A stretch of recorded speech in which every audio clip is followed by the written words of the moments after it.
Hello, every nerd. This is Moggy's Comics, and tomorrow it's my 1 year anniversary. It's 1 year since I made my first video, and so far I got like 120 subscribers, I think. So I'm happy. Let's start. I got a lot of books this month. Start out with these Astro City books. It's the family album, The Tarnished Angel, and Volume 1, Life in the Big City. And these books are freaking awesome. I think it's a weird thing that of all the videos I've watched of different graphic novel hauls and videos like that of collections and stuff, I've never seen Astro City, and I think it's a incredible book series, and you should really check it out. It's like a softer version of Watchmen, kind of. Is all these all new superheroes. You can see like that, and I'm not the biggest fan of the artwork, but the stories are awesome. In this volume 1 you follow maybe not there is a superhero who is the theme for each chapter, kind of, and but you follow either a normal person and how he sees this superhero every day, or something like that, and the story is told in a different view, kind of, and it's awesome. It's like these superheroes are like any human being, kind of, and they have dramas and stuff like that. The Tarnished Angel was one of the best things I read. This is really, really good. And you follow this villain, super villain, who is called Steel Jack, and he has been in prison for several years, and when he gets out he wants to change. He doesn't want to be a villain anymore, and so he starts doing detective work for people in distress, and it's awesome. Really, this is I can't understand this is not on the top 10 list of everybody's graphic novel lists. Well, enough about Astro City. And Astro City is written by Kurt Busiek and written by penciled by Brent Eric Anderson, and it's cool covers by Alex Ross as well. So enough with Astro City, and I got this Alan Moore's Promethea Volume 2. Got this for less than $1, I think, at the flea market, so I just had to have it. But I don't think I will read it unless I get Volume 1. So, moving on. Outcast Volume 4. This was a great volume. The best thing with Outcast is the artwork. I mean, Astro City is such an such a good artist. I mean, these he got this noir feel to every picture. It kind of reminds me of what is it called? Sean Phillips artwork, kind of. Or what is he? Lark. Yeah, I don't remember his first name. And if you've seen the TV series Outcast, that is not as good as the comic book. So I've seen season 1 of Outcast, but I'm not impressed, so I won't see season 2. Maybe when I'm bored someday, perhaps. But this is pure shit. Pure shit in a positive way. And then we got Saga, Volume 7, and the most overrated series of all time, perhaps. And now I will make myself some enemies here. But I think it's good. But still, what the heck? Is there any storyline to this? Or is it just about presenting new characters every volume? You get... Yeah, well, enough about that. Saga, Volume 7. Buy it if you want it. And here we got another great book, Seven to Eternity. The artwork of this book is really awesome. It's by Jerome Opina, and it's written by Rick Remender, who has written a lot of stuff. The artwork is incredible. I really wish it was in a bigger format though.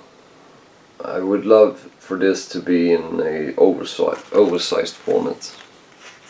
I hope they will release something like that. Perhaps like the...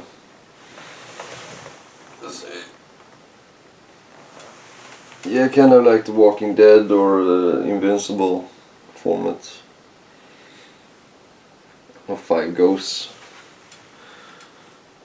Hopefully Image will make an oversize of this as well.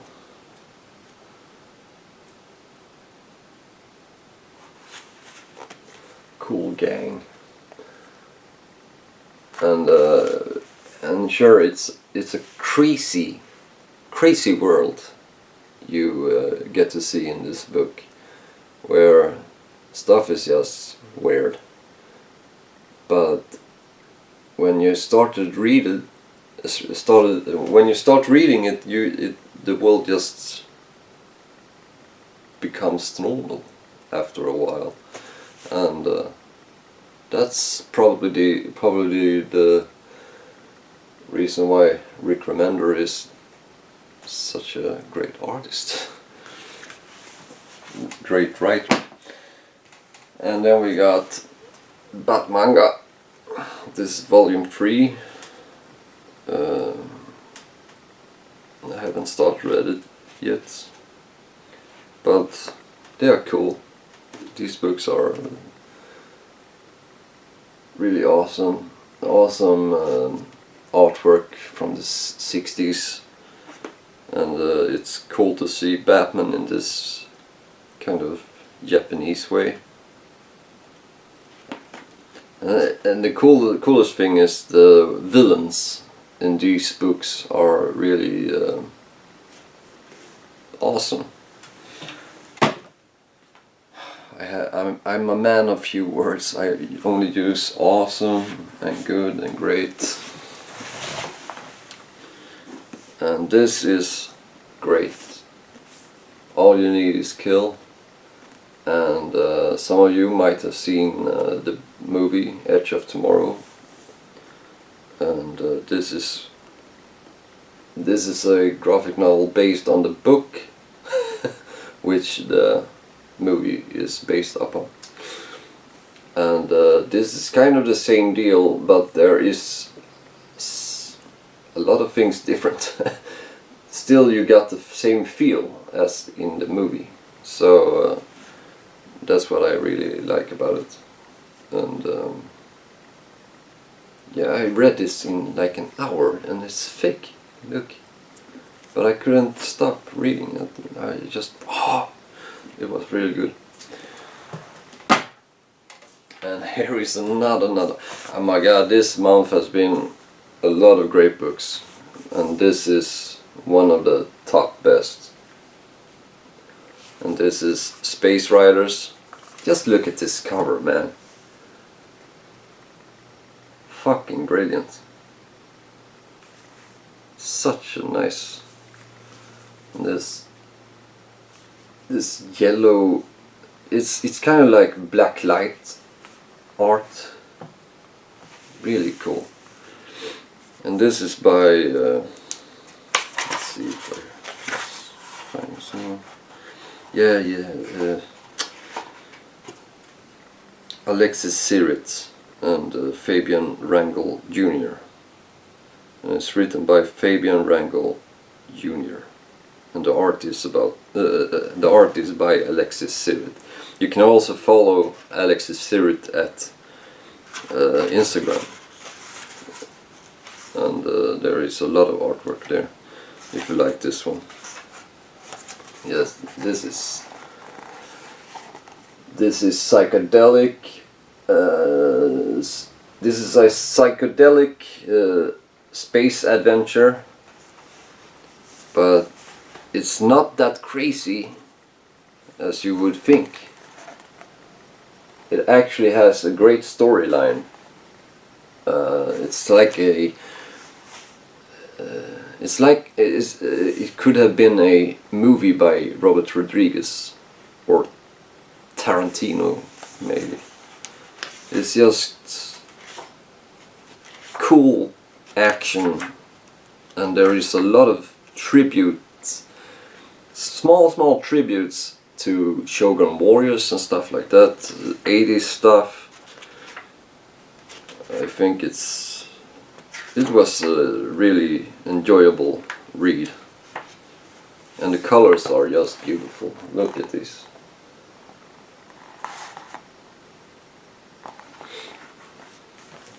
Well, if you haven't gotten this, get it now. And I started out with these Eerie Archives, and this is volume 1. I am actually currently waiting for volume 2, 4 and 5 as well. And I just love these kind of stories, these scary, no, not that scary really, because it's more like Twilight Zone kind of scary, like weird tales kind of. I just love that kind of form of TV series as well.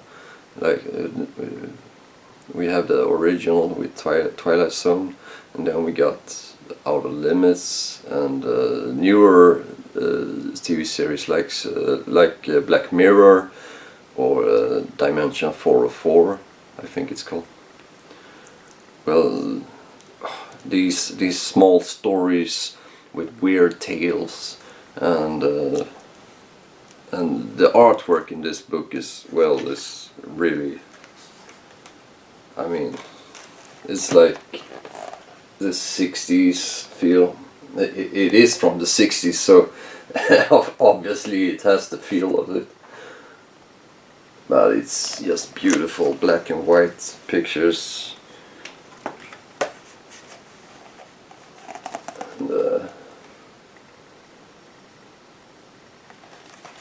well, I could praise this the whole video, but I'm just looking forward to getting the other volumes as well. I will show them in my next video. And this one, oh my god, is this luxury or what? Hellboy, Volume 1. This is, I mean, Dark Horse Comics makes the best hardcovers. I mean, they really know how to make luxury. This is, I get goosebumps just by touching this book. And Mike Mignola's artwork in this format is just incredible. Mike Mignola is actually coming to Copenhagen in November. I'm thinking of taking this with me and getting it signed, perhaps. It would be awesome. But it's stupid to destroy this book as well, so maybe I will just take a drawing or something like that. And then we got Aliens, also Dark Horse Comics. Beautiful book. The comics not that good. And well, the artwork is really bad. The faces are deranged, and the only thing that is good in the artwork is the aliens.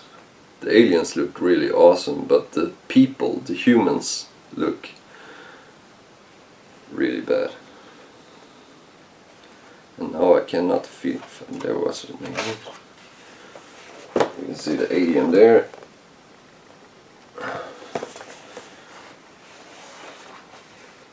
And then you can see the humans there.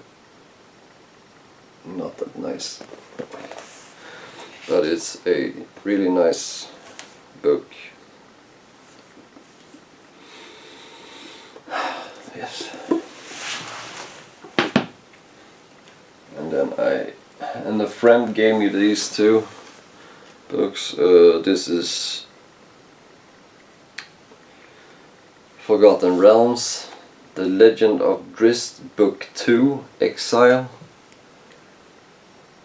I got it for free, so why not? The artwork looks really bad, so I think I will never read this. So I think I will sell this later on. And then I got this book called, what is it called? Twilight.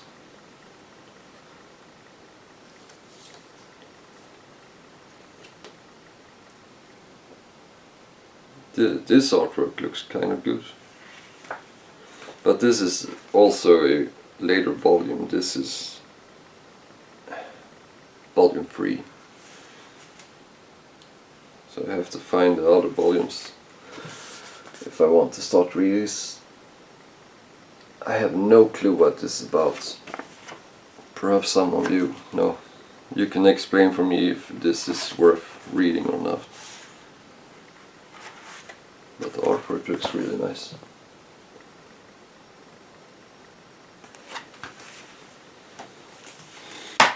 Well, and this is the worst thing I got this month. And I can't understand why they make it this way. But I got Legendary Star-Lord Volume 1 the last month. And I wanted to get Volume 2. So I went online and ordered Rise of the Black Vortex, which would appear in Volume 2, but it seems that this is a British version, and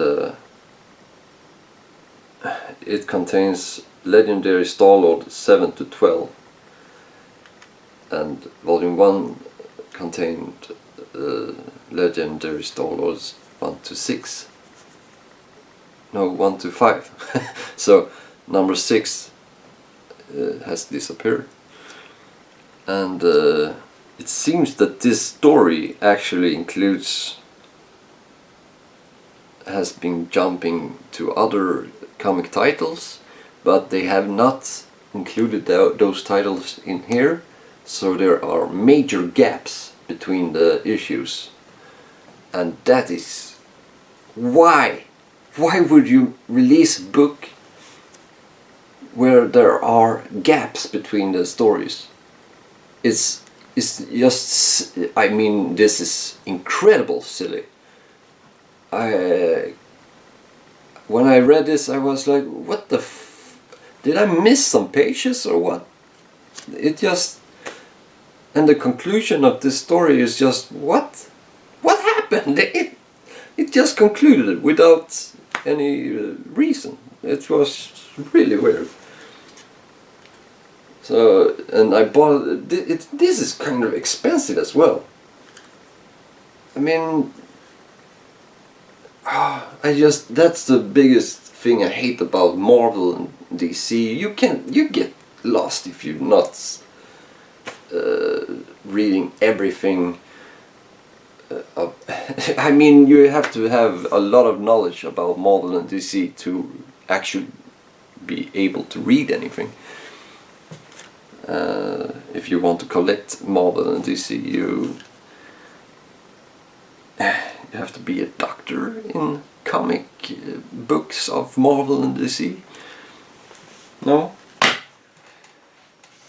And then at last I have this Batman and Robin Volume 1, Born to Kill. I don't have that much to say about this.